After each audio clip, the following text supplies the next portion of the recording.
Kot nalašč je leta 1588 na dvor Rudolfa II. Prišel graver dragocenih kamnov Ottavio Miseroni, sin zlatarjev mednarodnega slovesa iz Milana.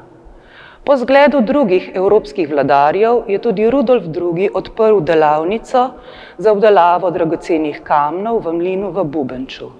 Delavnica je izdelovala čudovite izdelke, posode, reliefe in tudi kameje.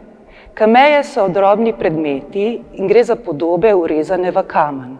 Bile so izredno dragocene in so se prenašale iz roda v rod. Izdelava kameje je zahtevala dolgoletne izkušnje, samo težavnost pa primerjajo tudi z gradnjo katedral.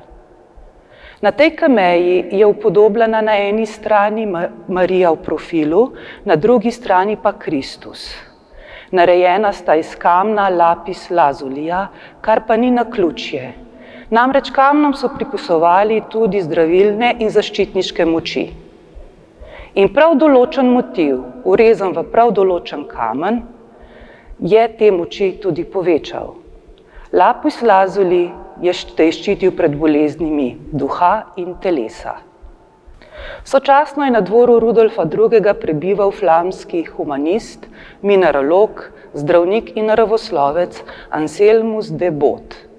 Proučeval je minerale in je potem tudi izdal katalog le-teh in to knjigo je posvetil svojemu mecenu Rudolfu II. Ta knjiga je postala priročnik za naslednja stoletja, kar se tiče obdelave diamantov, proučevanja trdote kamnin in njihovih nahajališč, tudi kot priročnik za prepoznavanje ponaredkov dragocenih kamnov in pa tudi za proučevanje njihovih zdravilnih moči.